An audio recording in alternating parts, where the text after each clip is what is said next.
Bonjour à toutes et à toutes. Est-ce que vous m'entendez bien? Non. Je pense que je vais devoir le prendre comme ça. Bonjour à toutes et à tous. Merci d'être présentes et présents ce soir pour écouter monsieur le docteur Arnaud Alessandrin. Alors, je m'appelle Claire Martinus et je vais me permettre d'introduire la soirée aujourd'hui. On vous remercie encore d'être là, malgré le jour férié d'hier, le petit pont, le beau soleil sur la place et les terrasses qui sont bondées de monde. On est heureux de vous voir.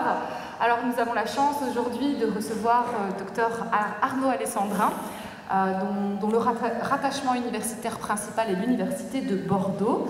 Il est également dans un centre de recherche, je vais prendre mon petit copion, parce que j'arrive jamais à redire les choses dans le bon ordre, le laboratoire Culture, Éducation et Société. Et aujourd'hui, nous le recevons donc pour nous parler d'une thématique extrêmement intéressante et importante. Mon devoir est aussi de rappeler aujourd'hui, ce soir, que l'Université de Mons s'engage déjà depuis un moment, mais plus particulièrement cette année, dans la réflexion sur tout ce qui peut être mis en place aussi pour que notre université soit la plus sécure, la plus accueillante, la plus bienveillante possible. Alors ça ne se fait pas à coup de levée de drapeau, on est d'accord que ça ne suffit pas.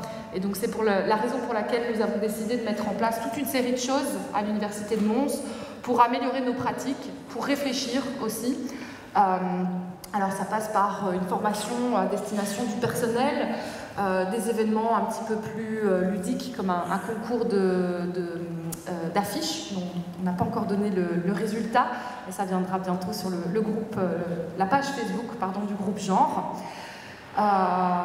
Et puis voilà, toute une série d'activités qui finalement lancent l'Université de Mons dans une réflexion de longue durée, dans la profondeur sur ces questions-là. Alors je dois aussi rendre à César ce qui est à César. C'est pas une personne qui a géré tout ça, c'est bien le rassemblement de plusieurs services, plusieurs entités du moins de l'Université de Mons. J'en profite pour remercier tout au fond de la salle d'abord Claire Dupont qui travaille activement dans le groupe Égalité des chances. C'est le groupe de travail qui a été mis en place par le vice-recteur M. Marc Laby. Et dans ce groupe de travail Égalité des chances, on réfléchit à mettre en place toute une série de choses pour l'égalité de genre. Alors le genre, ça comprend évidemment l'égalité entre les femmes et les hommes, mais ça inclut aussi une réflexion en profondeur sur les identités de genre, les sexualités.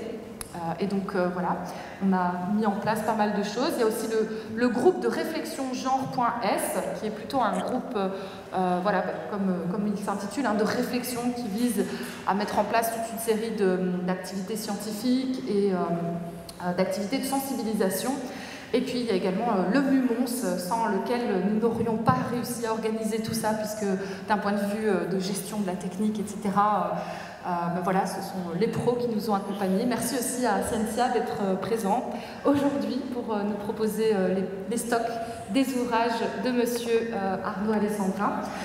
Alors, je reviens à notre conférencier qui a fait une longue route pour arriver jusqu'à nous aujourd'hui, et encore merci pour ça, et qui va aujourd'hui nous parler d'un de ses derniers ouvrages. C'est loin d'être le seul, puisqu'il a publié pas mal de choses sur ces questions, donc notamment un ouvrage qui a été très populaire en Belgique, c'est Déprivilégier le genre. Il y a aussi l'ouvrage Aux frontières du genre, qui a été parmi les best-sellers de tout ce que vous avez pu écrire. Et puis aujourd'hui, il va nous parler de son ouvrage Sociologie des transidentités. Et je vais vous demander à toutes et à tous de bien vouloir lui faire un grand accueil. Merci. Merci beaucoup. Je vais prendre aussi à la main. Merci beaucoup Claire, merci beaucoup à toutes et tous. Je suis ravi d'être là. Je réitère les remerciements alors qu'il fait soleil, que vous auriez pu prendre des bières en terrasse. Vous êtes parmi nous, je suis ravi d'être avec vous, mais ce qui n'empêche pas qu'on aille prendre une bière en terrasse à la fin de la rencontre. Alors ce que je vous propose, vous m'entendez bien, ça va ? Ouais. Alors ce que je vous propose, c'est de revenir sur ce concept qu'on appelle la transidentité, et de revenir sur son histoire, car c'est une histoire chaotique, Et puis peut-être de faire 2 focus, si vous me le permettez. Bon, en même temps, si vous ne me le permettez pas, c'est moi qui ai le micro, donc je dis ce que je veux. C'est injuste. Le premier focus portera sur une polémique que vous connaissez aussi bien que nous en France, celle relative aux mineurs trans, et une seconde polémique qui renvoie à la notion de non-binarité. Comme d'habitude, je veux dire plein de choses et le temps imparti est limité, donc je vais essayer de respecter le temps. Je n'observe pas ni mon Twitter ni mon Instagram, hein, je vérifie bien que je ne déborde pas du temps qui m'est imparti. Alors, je ne voudrais pas vous faire offense, mais je me dis qu'on pourrait d'abord débuter par des éléments de définition à partager. Alors, je ne sais pas pourquoi j'ai décidé de mettre du rose pâle sur du rose, ce qui fait que visuellement, voilà, ça ne marche pas. Voilà, bravo Arnaud Alessandra, merci. Donc, je vais vous faire la lecture, ça vous va, hein, du petit schéma. Alors, pour débuter, prenons ce schéma-là. Car je crois qu'il est un bon marchepied vers les définitions communes de sexe, de genre et de sexualité. Vous le savez toutes et tous, nous avons toutes et tous une identité sexuelle, c'est-à-dire un mot que nous mettons sur notre sexualité. C'est ça l'identité, elle est faite par soi, mais elle est aussi faite par autrui, la façon dont autrui nous nomme et autrui nous reconnaît. L'identité, elle n'est jamais auto-créée, ni par des entités extérieures, ni par un individu seul. Cette identité sexuelle, elle est multiple, elle peut revêtir un vocabulaire varié, celui de l'homosexualité, de l'hétérosexualité, de la bisexualité ou de la pansexualité.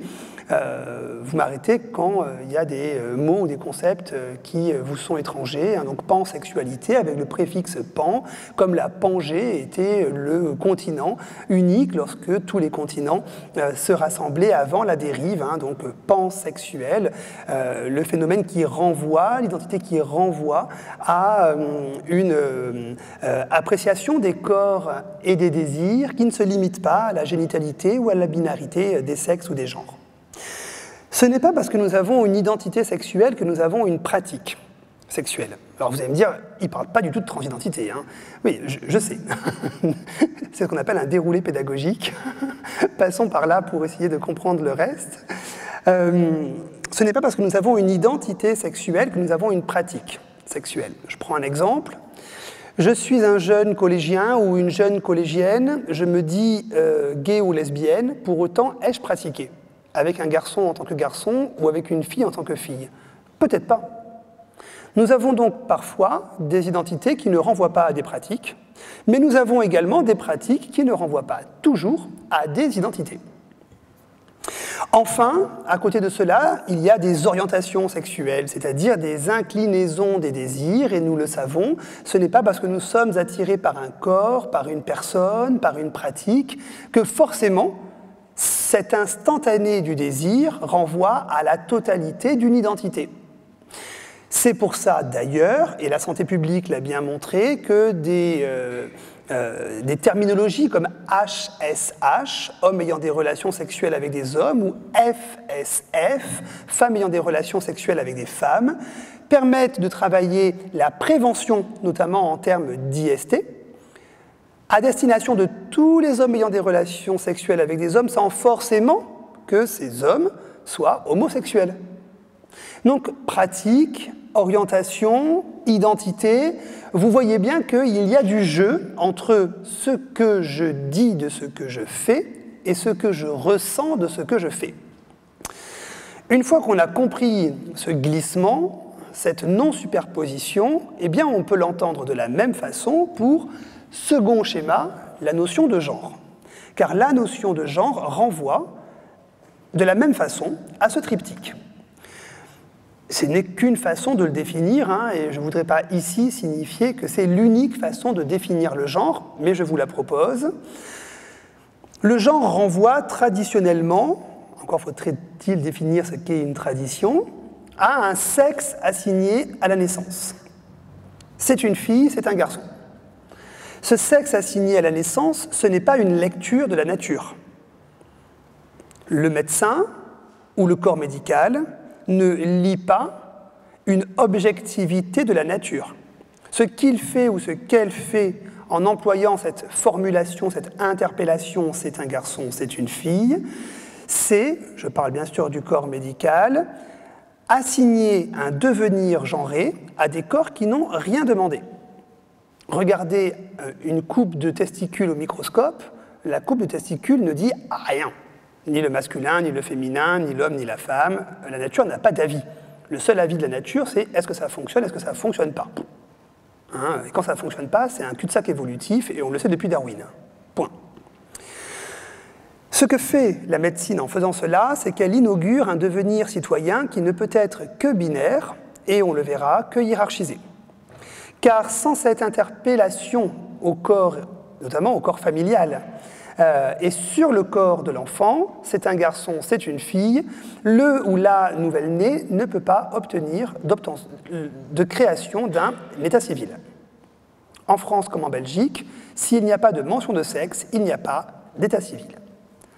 Par conséquent, s'il n'y a pas d'état civil, vous n'existez pas. Alors oui, vous pouvez respirer, mais pas longtemps, parce que si après vous demandez des soins, eh bien, sans carte vitale en France ou sans carte de soins à l'étranger, comment vous faites? Avoir un sexe désigné par la médecine, ce n'est donc pas lire la nature, c'est additionner des représentations sociales avec des devenirs endigués pour l'individu.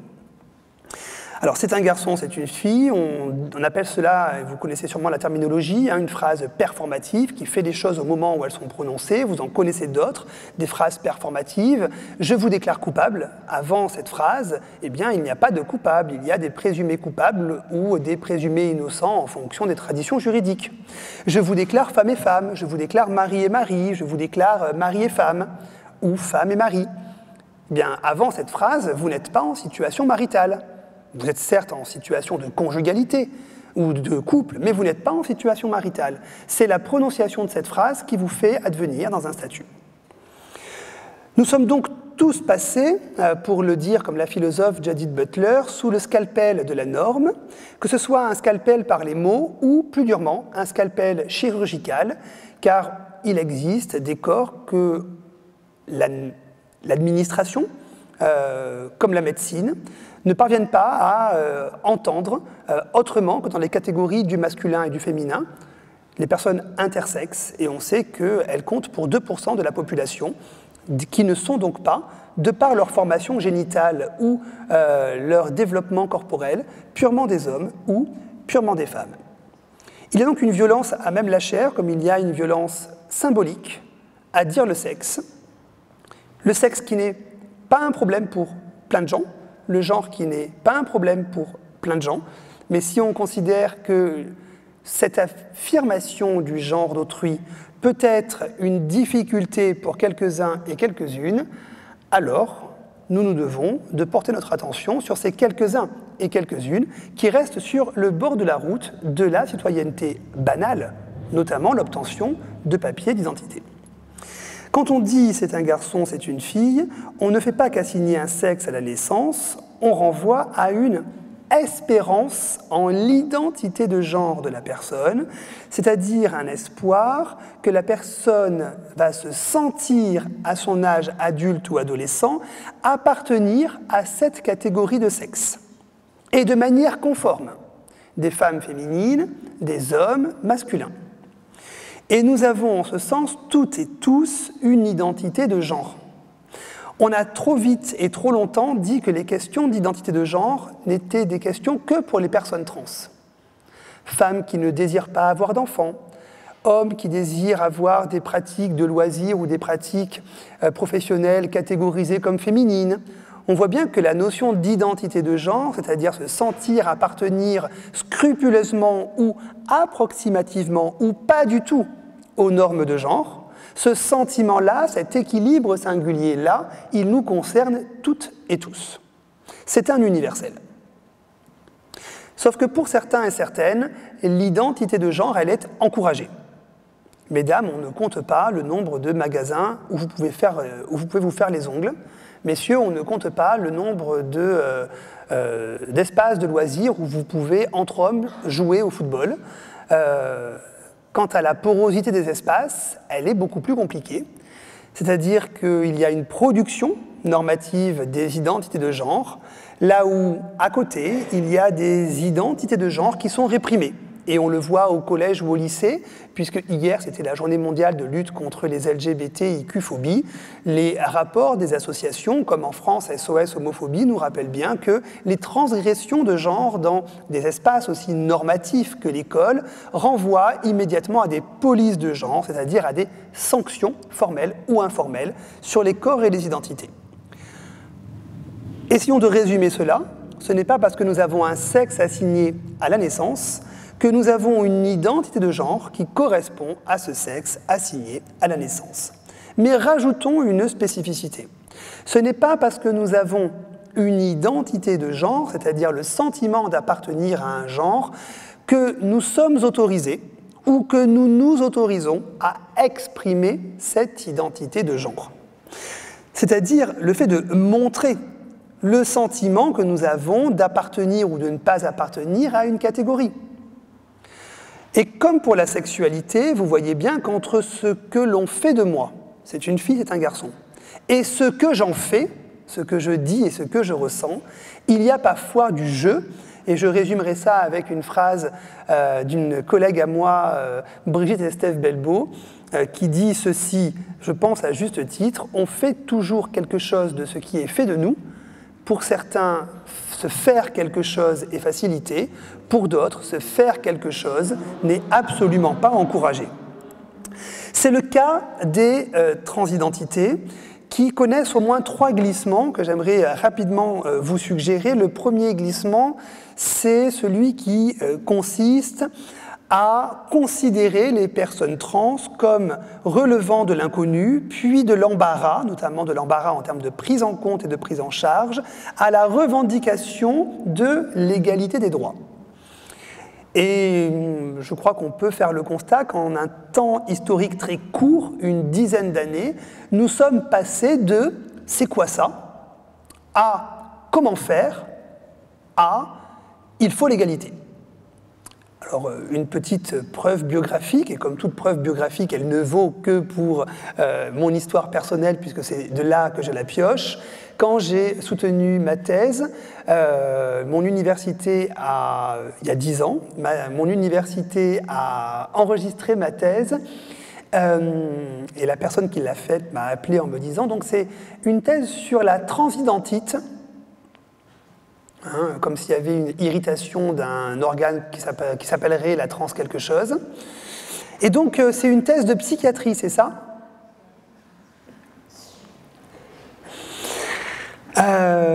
Deuxième glissement que j'aimerais vous suggérer, c'est le glissement de l'anormal à la pathologie, à l'expérience singulière. Et c'est un glissement important, puisqu'on va le voir, la transidentité n'a pas toujours été vécue comme une expérience de genre singulière, mais longtemps comme une pathologie, voire comme une anormalité. Et bizarrement, fut un temps, notamment au sortir de la Seconde Guerre mondiale, être pathologisé valait mieux qu'être considéré comme anormal. Ça paraît un peu bizarre dit comme ça aujourd'hui, mais l'histoire que je vais vous conter nous le dit de manière assez singulière. Et puis, en conclusion, un troisième glissement s'opère, traiter de la question transidentitaire avec une perspective morale, le bien, le mal, devient traiter de la question transidentitaire dans une perspective médicale, le sain et le pathologique, pour aujourd'hui s'acheminer vers un traitement social et politique de la question, ce qui est légal et ce qui ne l'est pas. Et on verra que depuis quelques années, ce qui est légal, ce n'est plus d'être transphobe, mais ce qui est illégal devient la transphobie. Et ce n'est pas un changement épistémologique et politique négligeable. Alors après ces longues introductions, car je suis le type qui dit à ses étudiants « Attention, pas des introductions trop longues, mais je fais des introductions trop longues. » Je dis aussi à mes étudiants « Moi j'ai passé ma thèse, donc chacun son tour. Maintenant, je peux faire ce que je veux. Passons donc au corps de cette histoire dont j'ai tenté de vous spolier deux, trois éléments.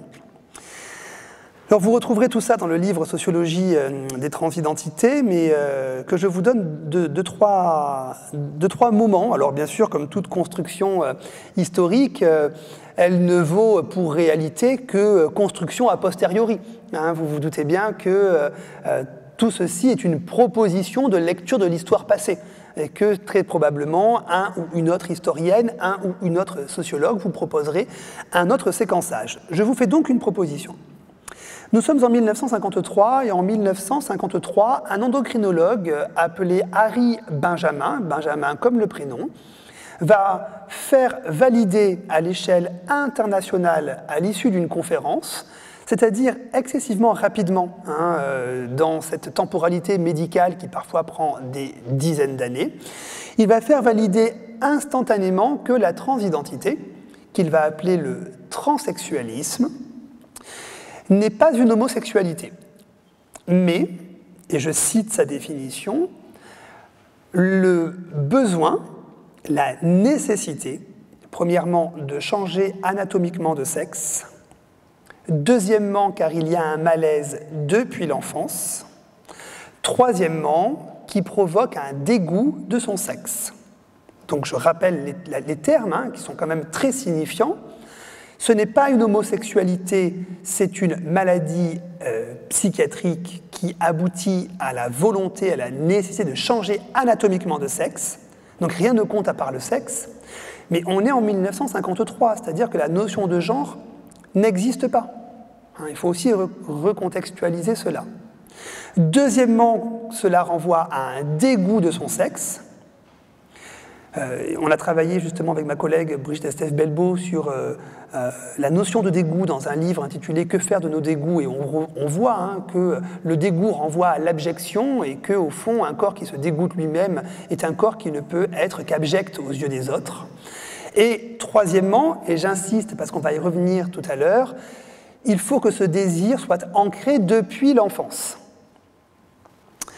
Bref, qu'il y ait quasiment un lieu psychique, les psychanalystes diraient l'inconscient, les psychologues diraient un lieu dans le développement psychique de l'enfant, qui soit quasiment inaugural de la transidentité. Les personnes devraient naître avec ce besoin de changer de sexe. On parle bien de sexe en 1953.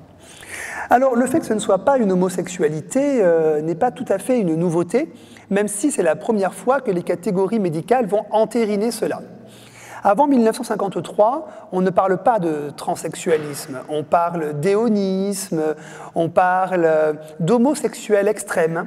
Et donc vous voyez bien dans cette formulation qu'il y aurait des personnes qui, des gays, si on emploie la terminologie actuelle, seraient à ce point efféminés qu'ils en seraient voués à changer anatomiquement de sexe ou à prendre des hormones. Les hormones n'existent pas en 1953, ou en tout cas pas comme elles existent aujourd'hui. On est plutôt sur un mode d'essai clinique que de production industrielle et pharmacologique des hormones. Donc ce n'est pas une homosexualité extrême, c'est une maladie psychiatrique à part entière. Alors, disant cela, Harry Benjamin dit aussi que ce n'est pas une anormalité au sens légal du terme, et donc il faut décriminaliser la transidentité et donc la psychiatriser.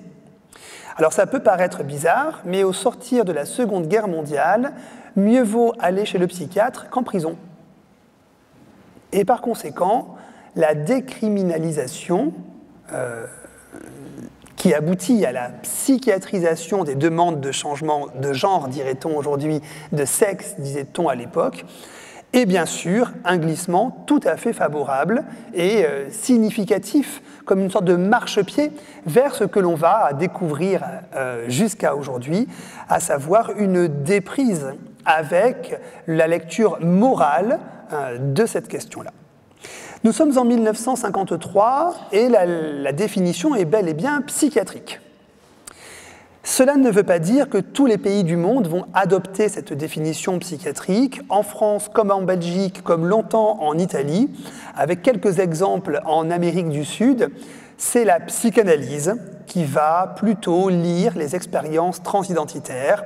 Et donc on a des oscillations interprétatives que je rappelle dans le livre, des théoriciens et des théoriciennes qui vont considérer qu'il s'agit là de folie, ou d'un délire de toute puissance, de vouloir tout être, ou bien encore d'une homosexualité extrême dans la bouche de certains et de certaines psychanalystes. J'insiste bien sur cette réticence psychanalytique dont on va voir qu'elle maintient encore aujourd'hui sur la question des mineurs trans ou des personnes non binaires une pesanteur théorique qui ne permet pas complètement de s'extraire d'une lecture en droit et en droits humains notamment de cette question. Alors, si la France est très en retard par rapport aux États-Unis dans la traduction psychiatrique de cela, la France est aussi très en retard avec la traduction clinique des transidentités. Car si c'est une maladie, alors il faut la soigner. Et donc, s'il faut la soigner, il faut développer des protocoles de soins pour soigner cette maladie. Les premières gender cliniques vont apparaître aux États-Unis dans les années 60 et elles vont se constituer sous la forme de pôles de santé qui vont prendre en charge les personnes trans sous la forme d'une triade de praticiens, psychologues ou psychiatres. Deuxièmement, donc, ce pôle de médecins sert au diagnostic pour vérifier que les personnes sont bien atteintes de cette maladie et pas d'une autre maladie, puisque je vous rappelle qu'en psychiatrie, une des grandes activités relève du diagnostic différentiel. Il y a parfois ce qui était nommé à l'époque des pathologies, et donc aujourd'hui on ne peut plus dire que la transidentité soit une pathologie, mais en tout cas le transsexualisme étant été défini comme une pathologie, on sait qu'il y a des pathologies qui prennent la forme d'autres pathologies. Donc l'exercice continuel jusqu'à récemment de la psychiatrie était de vérifier que les personnes trans n'étaient pas, par exemple, bipolaires ou schizophrènes ou dysmorphophobiques. Deuxième pôle médical, c'est l'endocrinologie, avec des bloqueurs hormonaux ou des hormones accompagnantes. Et puis troisièmement, la chirurgie. Ces gender cliniques arrivent en France très tardivement, en Belgique dans la même période. Alors en France, c'est un psychiatre de Bordeaux qui s'appelle le psychiatre Marc-Louis Bourgeois, qui va aux États-Unis et qui va ramener l'idée de faire des pôles de santé en France. Alors il teste ça à Bordeaux, mais c'est à Paris que le premier protocole aura lieu, en tout cas va se déployer. Dans un contexte juridique étrange, et donc je reviens dessus, puisque la France n'est pas le seul pays où intervenir sur un organe sain, notamment un organe ici génital, relève d'une transgression du code médical et donc d'une pénalisation. Alors, s'il y a une interdiction de stérilisation et d'intervenir sur un corps sain, on ne peut pas valider les demandes d'opération des personnes trans. Ce qui d'ailleurs a eu des conséquences assez directes, puisque une des grandes cliniques où les personnes en Europe se sont faites opérer, c'est une clinique à Casablanca, intitulée la Clinique du Parc, qui est tenue par le professeur Buroux, qui est un chirurgien parisien qui a été radié de l'ordre des médecins dans les années 60 parce qu'il pratiquait des opérations sur les personnes trans. Et donc il est parti ouvrir sa clinique dans un pays beaucoup plus libéral, alors au sens où il n'y a pas de règles, pas libéral au sens philosophique du terme, au sens où il n'y avait vraiment pas de règles sur cette question-là. Et des actrices de cabaret connues en France comme à l'étranger se sont faites opérer ou ont été opérées dans cette clinique-là, puisqu'en France ce n'était pas possible et dans d'autres pays comme en Belgique ce n'était non plus pas possible. Des pays plus limitrophes, comme les Pays-Bas, l'Allemagne ou le Danemark, avaient des cadres juridiques qui étaient un peu différents que ceux de la France ou de la Belgique, notamment francophone. En 1981, donc, le premier protocole apparaît en France sous ce déploiement que j'ai déjà signalé, de la psychiatrie pour vérifier que les personnes trans sont bien trans, de l'endocrinologie, puis de la chirurgie. Mais cette prise en charge est très lacunaire. Alors pour plusieurs raisons. D'abord, et vous connaissez ça également en Belgique, parce que le maillage territorial est très inégal et que toutes les villes ne bénéficient pas de pôles d'opération, ce qui fait que les opérations nécessitent des déplacements et donc aussi des capacités économiques pour pouvoir accéder à des soins. Deuxièmement, parce que la porte d'entrée de ces protocoles, c'est la psychiatrie et que la condition pour avoir une prise en charge, c'est donc d'être reconnu comme malade. Et si, fut un temps, reconnu comme malade était préférable à être reconnu comme déviant ou déviante, très vite, être reconnu comme malade ne permet pas d'avoir une vie psychique vivable. Et on voit apparaître dès les années 80, encore plus dans les années 90, des prises de position associatives qui vont dénoncer cette psychiatrisation des parcours trans. Alors, fin des années 90, il se passe plusieurs choses. D'abord, le droit des personnes gays et lesbiennes va évoluer très rapidement et donner comme une bulle d'oxygène à penser d'autres personnes que les communautés gays ou lesbiennes. On peut penser aux PACS en France qui mettent un coup de projecteur sur les souffrances psychiques et notamment les traitements médicaux et psychiatriques à destination de cette population et par ricochet, très timidement à la fin des années 90, également le traitement des personnes trans. Deuxièmement, fin des années 90, on voit apparaître des associations sur cette question-là, notamment des associations qui vont naître dans le cabinet de psychiatres, c'est-à-dire des personnes qui, se rencontrant, finissent par découvrir qu'elles ne sont pas seules, comparer leurs expériences et se rendre compte que les humiliations qu'elles vivent ne sont pas des humiliations isolées, mais bien des humiliations organisées par des protocoles qui psychiatrisent à tout va et donc qui peuvent, sous des prétextes assez fallacieux, refuser l'accès aux hormones. Pour vous donner quelques contextes, à Bordeaux, en 2010, je publie le protocole de soins qui jusque-là n'avait jamais été publié. Donc les personnes trans ne connaissaient pas le protocole dans lequel elles entraient. Ce protocole est publié et dans le protocole on peut lire que les femmes trans trop grandes ne pourront pas faire des belles femmes et donc ne sont pas opérables. Que les personnes homosexuelles ne pourront pas être intégrées dans la société, donc ne pourront pas être opérées. Que les personnes séropositives ont sûrement été prostituées et donc par conséquent ne méritent pas d'être opérées car elles n'ont pas donné de gage de normalisation de leur corps et de leurs pratiques. Vous voyez bien que la question du droit n'intervient ici absolument pas et que la transphobie est bien ici une transphobie médicale.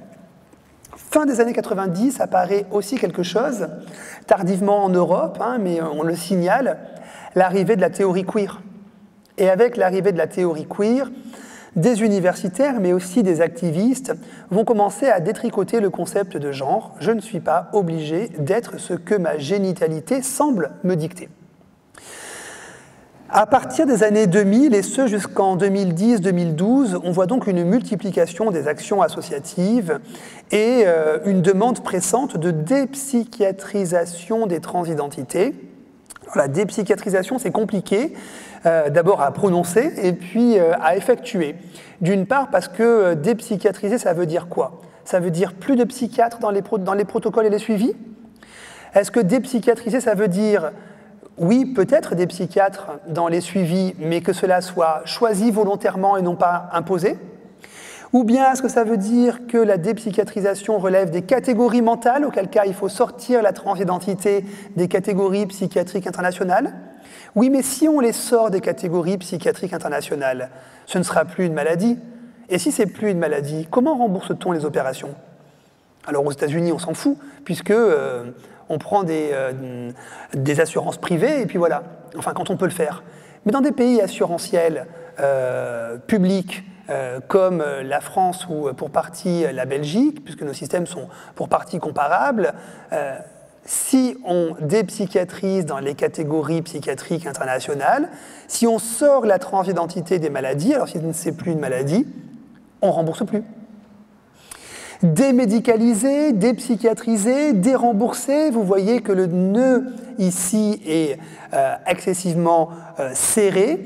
Et donc la solution française a été de dépsychiatriser Administrativement, donc les personnes trans n'ont plus besoin, pour se faire rembourser de leurs soins, d'être labellisées dans une affection longue durée, dite psychiatrique. Alors, Roselyne Bachelot, ministre de la Santé de l'époque, en 2012, se gargarise de cela. En réalité, ce que cela procure aux personnes, ce n'est pas une dépsychiatrisation, mais le fait que, dans leur demande de remboursement, comme elles n'ont plus affaire à une affection longue durée hors liste, c'est-à-dire qui rembourse en France systématiquement les soins, elles doivent montrer la nécessité du remboursement de chacun des soins, de l'épilation, de la torsoplastie, de la mammectomie, de la mammoplastie, de l'opération génitale, du remboursement hormonal. Et donc c'est une démultiplication des procédures administratives qui conduit parfois à des déremboursements. Cette tension entre rembourser, prendre en charge, dépsychiatriser, démédicaliser, elle n'est toujours pas complètement résolue, mais elle donne lieu à une réflexion autour de ce qu'est l'expérience de la mise à l'écart citoyenne des personnes trans. Puisque la conclusion de ces protocoles est la suivante: à la condition que vous ayez été opéré et donc que vous ayez été stérilisé, puisque je vous rappelle que quand on ne préserve pas les gamètes des personnes, alors on les stérilise, à cette condition et à cette condition unique, vous pourrez obtenir un changement d'état civil.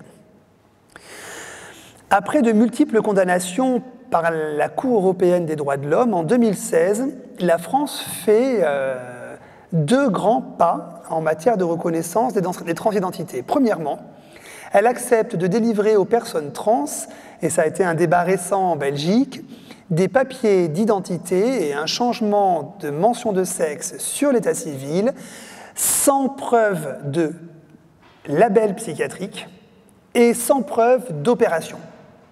Vous voyez bien quelle est la figure épouvantail derrière cela, c'est la figure de l'homme enceint. Si la personne n'est plus opérée, alors les hommes trans peuvent garder leur utérus et tomber enceints. Qu'en est-il de la filiation, la parenté, dans ces nouvelles formes de corps et de reproduction? Deuxième élément en 2016, alors la France ne l'a pas fait gentiment parce qu'elle souhaitait être moins transphobe. La France a changé son droit parce qu'elle allait être condamnée et qu'elle savait qu'elle n'avait pas le choix. Soyons clairs sur les modifications juridiques que je vous évoque. Deuxième modification très importante, c'est la reconnaissance de la transphobie dans le droit français.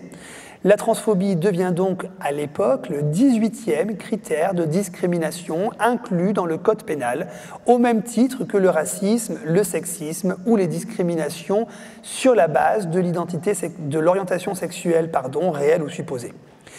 Vous voyez, dépsychiatrisation, médicalisation, reconnaissance juridique, on voit ici des chemins tout tracés vers les débats actuels autour des transidentités. Alors, ces débats sont multiples et je ne vais pas pouvoir tous les évoquer, et puis je fais toujours attention au temps. Et donc, dans le temps qui me reste, dans les 10 minutes qui me restent, je regarde la maîtresse du temps, qui vient et qui me coupe le micro après, si je déborde. Allez, super. Je voudrais en évoquer une qui relève d'une polémique internationale, celle des mineurs trans. Alors, jusqu'à présent, on n'en parlait pas ou peu des mineurs trans. On considérait que les personnes trans étaient toutes adultes et que les opérations devaient toutes se faire à l'âge adulte. Et je vous rappelle la première définition par Harry Benjamin. La transsexualité, disait-il, il employait ce mot, la transsexualité trouve une symptomatologie, donc des traces psychiques et des traces mémorielles dans l'enfance. C'est depuis l'enfance que les personnes trans éprouvent ce sentiment de malaise, de mal-être vis-à-vis de leur génitalité ou de leur corps. Par conséquent, l'enfance et l'adolescence ne sont que des moments de preuve pour des opérations ou des interventions à l'âge adulte. Elles ne sont pas considérées, et jusqu'à récemment, comme des moments, des instants de potentielle transition avant l'âge adulte. Or, on le sait, et la psychologie du développement l'a bien montré, l'identité de genre de l'enfant, à défaut de se fixer, se manifeste très tôt. Aux alentours de 10 ans, vous le savez, ce qui se manifeste, c'est les notions de sexualité, de désir, d'orientation sexuelle, et peut-être même d'identité sexuelle, même si à 10 ans, il est compliqué de gérer ces questions identitaires. Au fond, à 10 ans, avec la puberté, on sait vers quel corps on est, pour l'instant, attiré. Mais avant cela, vers 7 ans, l'enfant sait déjà quel sexe il a, ou quel sexe elle a. Puisqu'à 3 ans, l'enfant sait dire « j'ai ça ». Alors, l'emploi des mots varie en fonction des moments, des périodes et des zones géographiques. J'ai une zézette, j'ai une quéquette, comme vous voulez. Mais l'enfant sait regarder son sexe. C'est normal, à 3 ans, l'enfant est nombriliste, donc il se regarde lui-même. Et à 7 ans, l'enfant regarde le monde de manière un peu plus complexe, car le développement psychologique de l'enfant suit son cours. Et l'enfant découvre qu'il appartient à des groupes de pairs genrés. 7 ans, c'est l'âge où, dans les écoles primaires, les garçons ne touchent plus la main, ne tiennent plus la main aux filles, et inversement, parce que je ne suis pas un garçon, je ne suis pas une fille. Et si vous avez des neveux, des voisins, des petits frères, des petites sœurs, c'est l'âge où la distinction, non pas d'avoir un sexe, mais d'appartenir à un groupe de genre, se fait. Dans cette appartenance au groupe de genre, il y a bien sûr des garçons qui se sentent bel et bien appartenir au groupe des filles qui se sentent bel et bien appartenir au groupe des garçons, sans que cela soit exclusif l'un à l'autre. D'ailleurs, on peut aussi se sentir appartenir aux deux groupes. Ce que je veux dire par là, c'est que le sentiment intime que notre genre, en écho avec le genre des autres, on est en société, tout se fait toujours en écho et en comparaison, ne se fixe pas, mais commence à se développer dès l'âge de 7 ans. Il n'y a donc aucune raison que pour les personnes trans, ce soit différent. Il n'y a donc aucune raison que pour les personnes trans, comme pour les autres, les personnes cisgenres, l'identité de genre ne commence pas à être questionnée ou à être perçue, même si le mot d'identité de genre n'est bien sûr pas utilisé, avant l'âge adulte. Alors on connaît les frilosités de nos institutions, notamment institutions éducatives, à évoquer cela. Dans le livre que je viens de publier avec 2 collègues sur le mariage pour tous, puisqu'on fête les 10 ans du mariage pour tous en France, vous avez le droit de rigoler de nous, vous en Belgique, puisque la France est le pays qui a connu le plus long débat pour savoir s'il fallait que les couples de même sexe aient le droit à une vie vivable.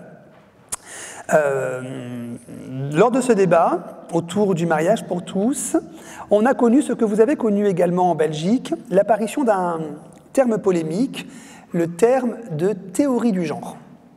Il y aurait une théorie, comme il y aurait une sorte de main invisible, qui viendrait forcer les enfants à devenir homosexuels et donc à les dénaturer.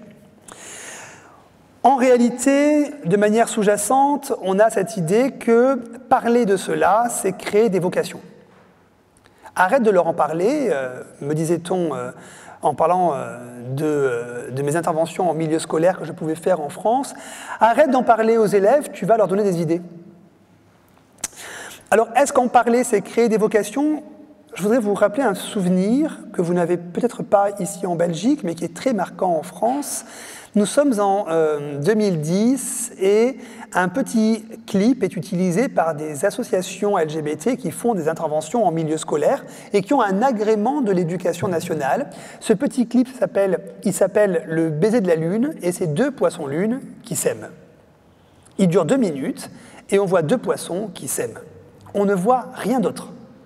On ne voit pas de drapeau arc-en-ciel, on ne voit pas de harnais en cuir, on ne voit rien. C'est 2 poissons qui se disent qu'ils s'aiment. Ils ne disent même pas qu'ils sont homosexuels. Ils disent qu'ils s'aiment. Christine Boutin, la présidente du Parti chrétien-démocrate, intervient sur TF1 pour dire qu'il faut laisser l'enfance à l'enfance et ne pas les perturber avec des idées d'adultes, comme si les orientations sexuelles, déjà, avant les 18 ans, n'existaient pas. comme si le corps était neutre, comme si les désirs étaient neutres. Et par neutre, je veux dire non trans et non homosexuel. Les jeunes sont-ils trop jeunes pour savoir? Les jeunes seraient-ils influencés? Vous voyez bien, ou est-ce une mode? Vous voyez bien que cette idée est redondante à la fois sur l'homosexualité comme sur la transidentité, avec cette idée également que ce serait un retour de la théorie du genre, ou qu'il y aurait un risque communautaire à prendre en compte, en prendre en considération les demandes des minorités, avec des fantasmes autour de l'hormonothérapie. Cette idée que si on donne des hormones aux mineurs trans, alors ils deviendront obligatoirement trans, que les hormones sont irréversibles, ou bien que les hormones ont des effets corporels dramatiques et qu'il ne faudrait pas donner d'hormones aux enfants. Alors je rappelle juste comme ça que pour les corps intersexes, on leur donne des hormones depuis la naissance et que pour les jeunes filles qui ont des règles précoces, on leur donne aussi des hormones et des bloqueurs hormonaux précocement. Ça ne semble choquer personne, mais pour les personnes trans, il ne faudrait surtout pas leur donner des hormones. Ne me faites pas dire que je pense que les hormonothérapies, y compris la pilule, ne sont pas cancérigènes. C'est évidemment pas ce que je dis. Je dis qu'il y a un traitement différencié dans cette balance coût-bénéfice, risque-avantage, qui est un calcul classique de la médecine, entre la conclusion qu'on en tire pour les jeunes filles ayant leurs règles précocement et la conclusion qu'on en tire pour les mineurs trans. Or, nous parlons ici de personnes qui ont un climat scolaire excessivement dégradé. Et dans le livre que nous dirigions en 2020 avec Gabriel Richard, Anastasia Meidani, Marielle Toulz et Johanna Dagorn, intitulé « Santé LGBT », un tiers du livre porte sur la santé scolaire et nous avions mesuré que 88% des jeunes gays et lesbiennes et 98% des personnes trans et intersexes disent avoir vécu au cours des 12 derniers mois un climat scolaire, une expérience scolaire dégradée ou très dégradée du fait de l'homophobie ou de la transphobie ou de la peur de l'homophobie ou de la transphobie, car je vous rappelle que les discriminations ne sont pas toujours ou pas simplement des faits, mais les discriminations sont des menaces. Et il suffit de se savoir menacé pour déjà avoir une appréhension et des effets psychiques du fait de cette menace sur les minorités. Des expériences discriminatoires, du cyberharcèlement, des programmes scolaires inadaptés, une banalisation des injures, une hypoaction des établissements scolaires mais aussi des familles, des éducations à la sexualité trop hétéronormative. Dans ce contexte-là, comment peut-on ne pas penser les expériences discriminatoires de ces mineurs?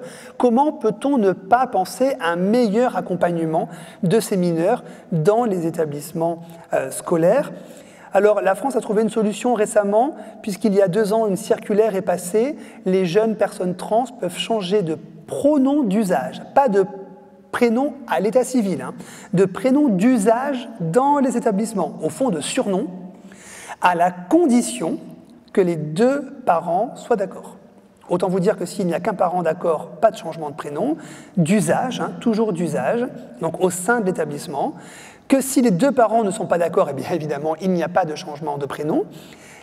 Et pour vous mettre cela en écho avec d'autres phénomènes sociaux, en France, une jeune fille qui décide ou qui désire avoir ou bénéficier d'une intervention volontaire de grossesse peut le faire sans l'accord de ses parents, mais en étant accompagnée par un adulte référent.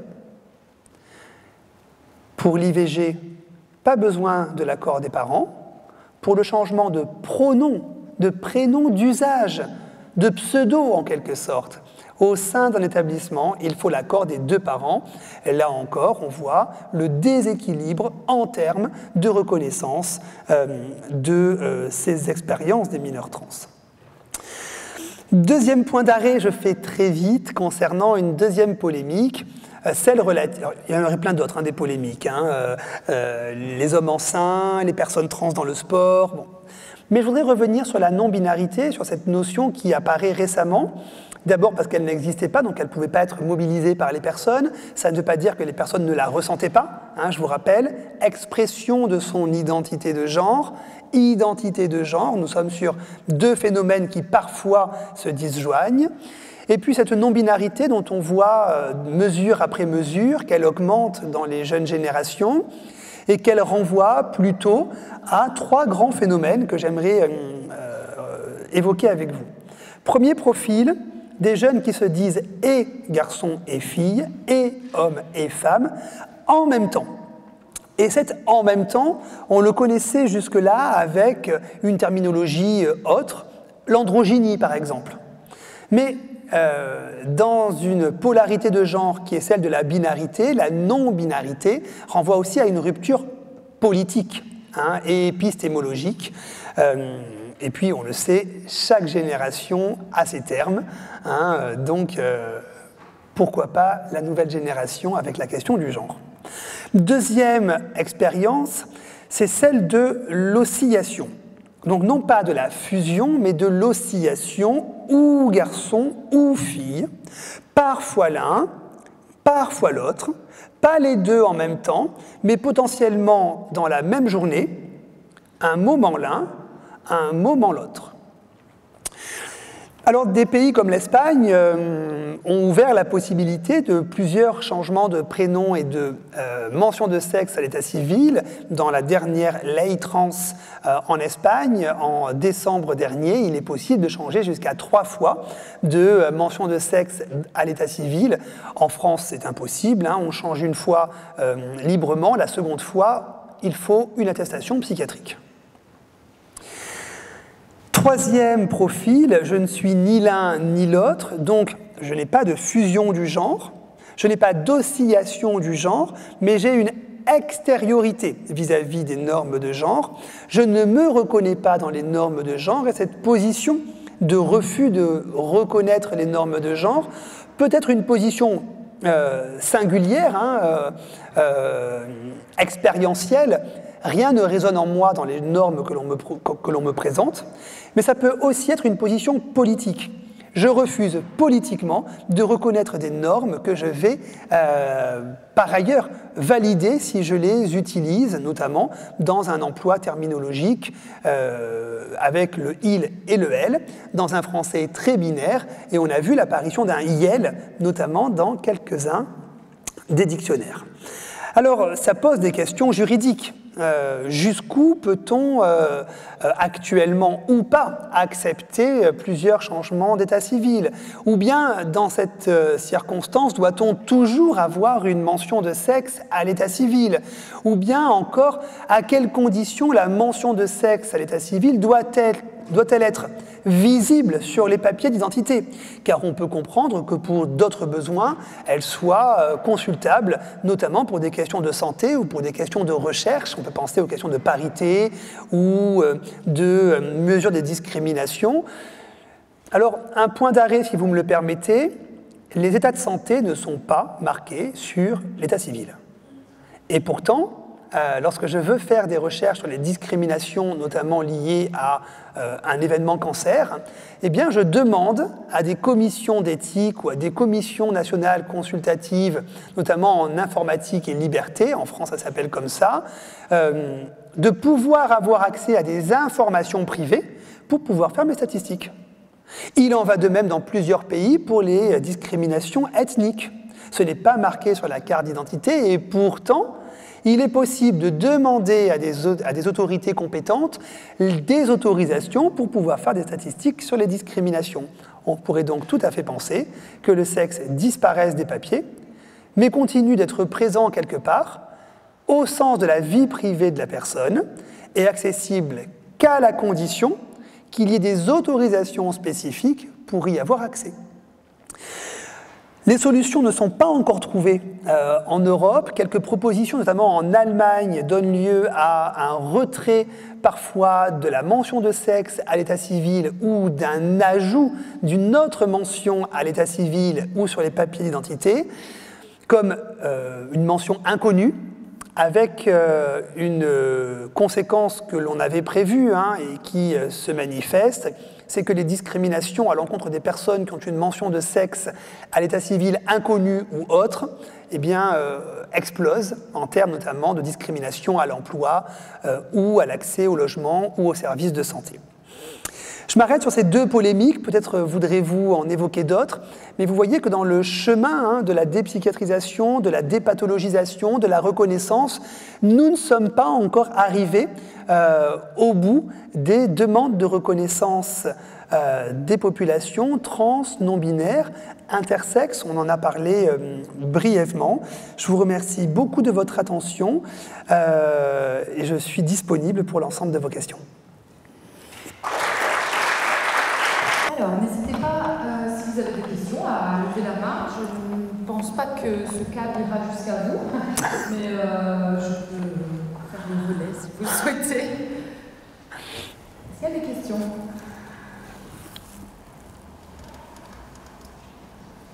C'était très clair. La première question étant la plus compliquée, passons immédiatement donc à la deuxième question.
Alors, pour revenir un peu sur votre propos, et merci beaucoup pour votre question, il ne faut pas voir cette typologie comme des cases hermétiques les unes aux autres. Ce sont des équilibres à un instant T, donc des équilibres personnels, des équilibres relationnels, et puis des équilibres contextuels. Il y a aussi des pays où il existe déjà d'autres catégories et d'autres nominations pour dire le genre. Donc, on n'est absolument pas ici sur des profils fixes.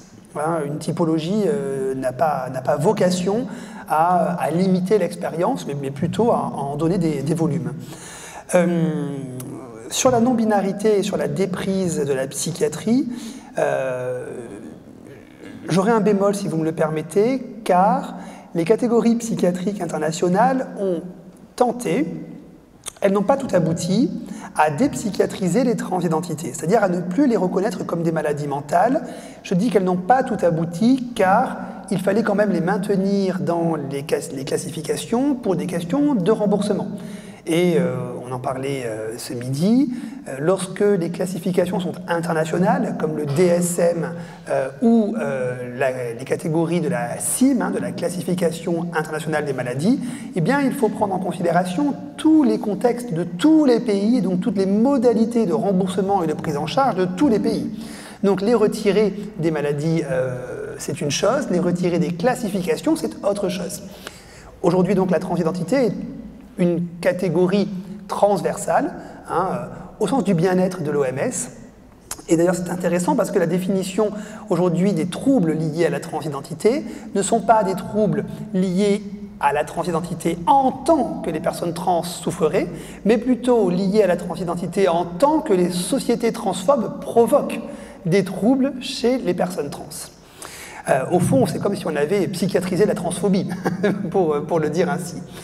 Mais des catégorisations comme le DSM, donc une catégorisation moins européenne, plus américaine, mais qui fait référence en psychiatrie, va se saisir de la non-binarité et dès 2011 va utiliser la non-binarité pour assouplir ces catégories. Par exemple, dans ces catégories psychiatriques, on ne parle plus de femmes trans ou d'hommes trans, mais on parle de femmes trans ou non-binaires, d'hommes trans ou non-binaires. Et donc, il y a dans la psychiatrie également une tendance, notamment dans la psychiatrie américaine, à se saisir des nouvelles identités pour les faire rentrer dans le giron des appellations psychiatriques. Donc, on voit bien que le parcours des personnes concernées est un parcours qui, aujourd'hui, n'a plus besoin de la psychiatrie.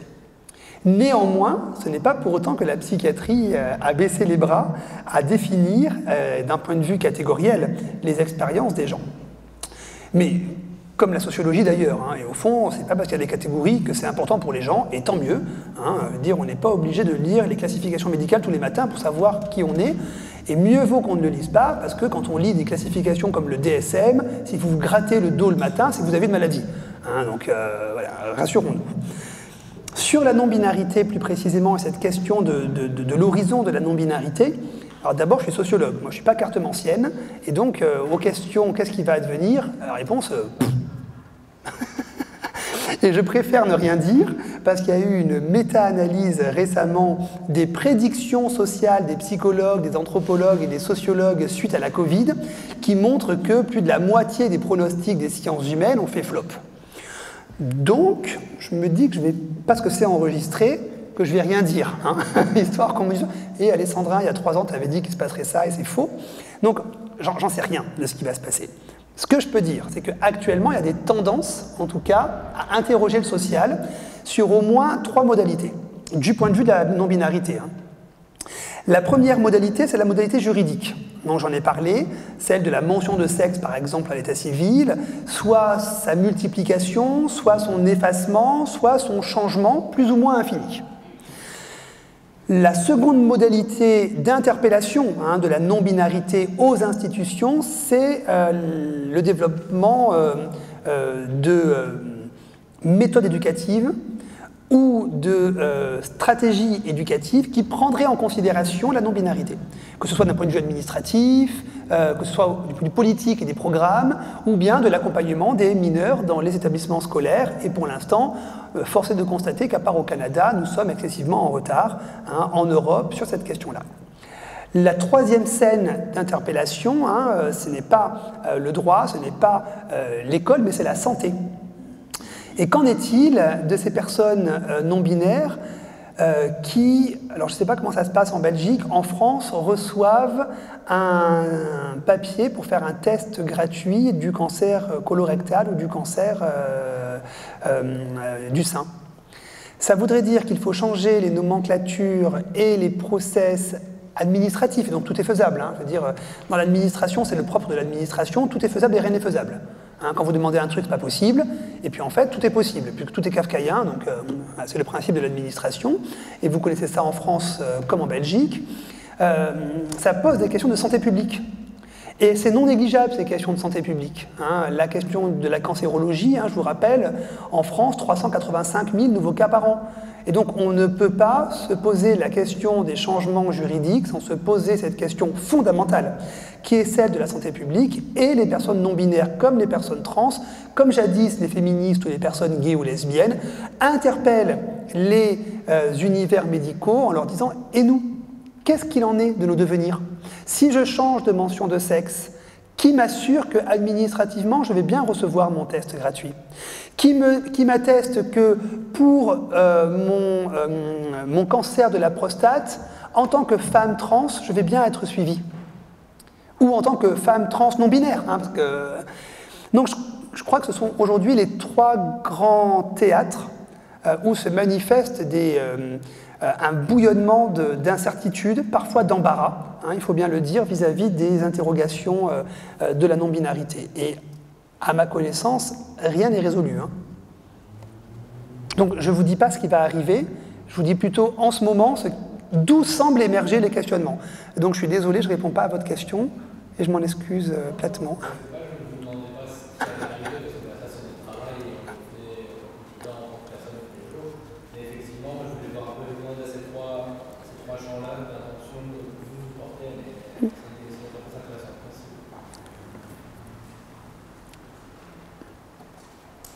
d'autres personnes qui souhaitent poser une question? J'aimerais savoir quelle est la réaction du milieu du travail face à la problématique de la transphobie. Oui, non, mais... Face à la transphobie. Alors, on a peu de chiffres sur la transphobie au travail.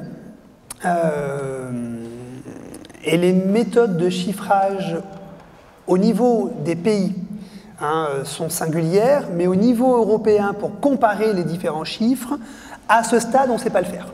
Voilà. Donc, je ne peux pas vous donner de tendance statistique. Néanmoins, ce qui semble se dessiner, vous voyez, je prends des pincettes parce que on est sur des moments d'accumulation des connaissances et on le disait aussi ce matin, les sciences sociales bien souvent ne disent pas le possible, mais disent, ou pas vraiment le réel, mais disent le probable.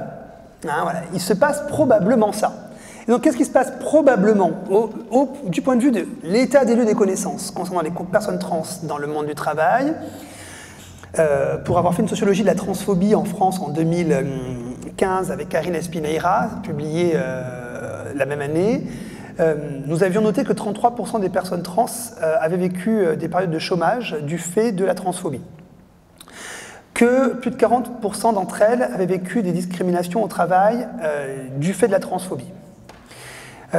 Que parmi ces situations, plus de la moitié avaient dû soit quitter leur emploi, soit subir des situations de placardisation, donc des retraits de responsabilités professionnelles. Que les conséquences psychiques de cela étaient bien documentées, à l'inverse, puisque les psychologues ont montré que, alors des psychologues comme Testa aux États-Unis ont travaillé sur le stress des minorités. Donc c'est un concept, le stress des minorités, qui est appliqué à plusieurs minorités. Jusqu'à récemment, jusqu'en 2010 à ma connaissance, ou 2013, il n'avait pas été appliqué aux personnes trans. Donc on ne savait pas quelle était la différence en termes de conséquences psychiques de ce stress des minorités, subi par les minorités, en termes de discrimination ou de menace des discriminations. Et on sait maintenant, parce que les enquêtes sont reproduites à plusieurs échelles et dans plusieurs pays, que du côté des stress des minorités, les personnes trans, notamment au travail, du fait de cette transphobie réelle ou potentielle, connaissent des burn-out, des dépressions, de manière beaucoup plus singulière et beaucoup plus marquée que notamment le reste de l'acronyme de LGBT, donc du côté notamment des orientations sexuelles. On sait également que, tendanciellement, le nombre de personnes témoignant des discriminations dans le monde du travail tend à diminuer. Alors, on n'est pas sur une chute en termes de discrimination, mais on est sur une érosion lente au niveau européen. Donc on ne sait pas s'il n'y a pas des pays qui viennent faire chuter la moyenne et d'autres qui viendraient la faire réaugmenter, mais un peu moins. Voilà, En tout cas, il semblerait qu'il y ait une érosion très légère des expériences discriminatoires. Alors on peut mettre ça sur le compte des lois qui maintenant interdisent les discriminations transphobes. On peut mettre ça sur le compte des formations qui se multiplient, notamment du fait de dispositifs associatifs qui se professionnalisent et qui offrent au monde du travail comme au monde de l'université des formations clés en main, alors que jusque-là, on était plutôt sur un registre du témoignage, et donc le registre du témoignage renvoie à l'exception. Ah, t'as vraiment pas eu de chance, ça t'est arrivé à toi, mais heureusement que ça n'arrive pas à tout le monde. Alors, vu les stats, quand même, ça arrive à pas mal de gens. Et puis on peut mettre ça sur le compte d'un changement des représentations. Et là, je vais encore prendre des pincettes. Vous voyez que je marche sur des œufs. Mais d'hypothèse en hypothèse, je ne saurais répondre fondamentalement oui ou fondamentalement non. Du côté du changement des représentations, on est dans un moment paradoxal. Du côté du sexisme, on le sait, ça a été documenté en France par le Haut Conseil à l'égalité femmes-hommes. Les représentations sexistes ont tendance à diminuer, mais chez les moins de 25 ans, elles ont tendance à augmenter. On fait l'hypothèse que l'usage des réseaux sociaux, notamment Instagram, a cristallisé des représentations corporelles qui créent, notamment chez les garçons et chez les filles hétérosexuelles, des pressions normatives sur le corps et des représentations stéréotypées du corps et des attentes normatives de genre. Ce ne sont que des hypothèses, mais elles semblent de plus en plus validées.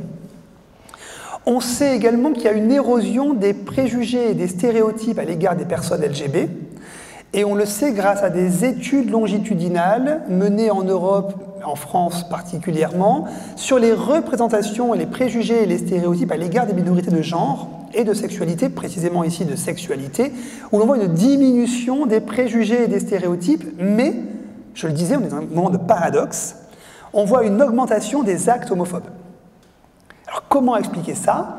Eh bien, peut-être, et la psychologie sociale nous aide à y voir plus clair, que le temps de changement des représentations n'est pas le temps de changement des actions. On sait également qu'il suffit d'une représentation médiatique péjorative pour remettre une pièce dans la machine, non pas du changement des représentations immédiatement, mais dans le changement des actions. On l'a vu en France avec le mariage pour tous, on le voit actuellement avec les mineurs trans. Des enquêtes qualitatives en Suisse ont montré que la médiatisation de propos transphobes à l'égard des mineurs trans ou de propos psychiatrisants à l'égard des mineurs trans fait augmenter les consultations dans les cabinets spécialisés de mineurs trans qui viennent non pas ou non-binaires, qui viennent non pas pour prendre des hormones ou pour des opérations, mais parce que ils subissent ce qu'on a appelé tout à l'heure le stress des minorités, c'est-à-dire un sentiment de menace sur soi. Pour les personnes trans, on a au travail ce même paradoxe, un effritement très léger des expériences discriminatoires, mais un maintien à un haut niveau des préjugés et des stéréotypes. Donc vous voyez, sexisme, homophobie, transphobie, on est dans un moment social de changement assez paradoxal et on ne sait pas où ça va basculer. On ne sait pas si ce sont les représentations qui vont, comme pour le sexisme, verser du côté d'un durcissement des préjugés, ou bien si c'est momentanément que les actions transphobes, comme jadis homophobes, comme encore malheureusement trop souvent sexistes, tendent parfois à augmenter. Je ne sais pas si j'ai été clair dans ma réponse, mais voilà, le paysage est vraiment, vraiment kaléidoscopique. Donc je n'ai pas répondu encore une fois, c'est ça. On dirait mon neveu et ma nièce. Tonton, t'as posé une question, tu ne peux pas comme tout le monde répondre par oui ou par non. Ben non. Ils font chier ces scientifiques. Ce qui permet d'écrire des livres, au demeurant, parce que si chaque réponse fait un quart d'heure, vous imaginez bien que...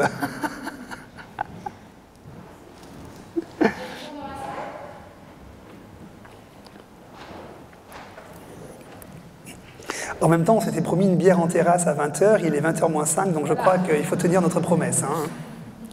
Mais avant la terrasse, on va peut-être la prendre ici, la bière, puisque nous vous invitons toutes et tous à participer au petit drink qui a lieu dans le hall, vous manquez. Génial. Voilà, pour marquer le coup et encore une fois remercier notre conférencier aujourd'hui qui a bien voulu nous raconter ses recherches. Les questions nous ont permis un peu de balader, de nous balader dans tout ce que vous avez pu faire comme recherche et franchement c'est un grand merci encore pour tout ça.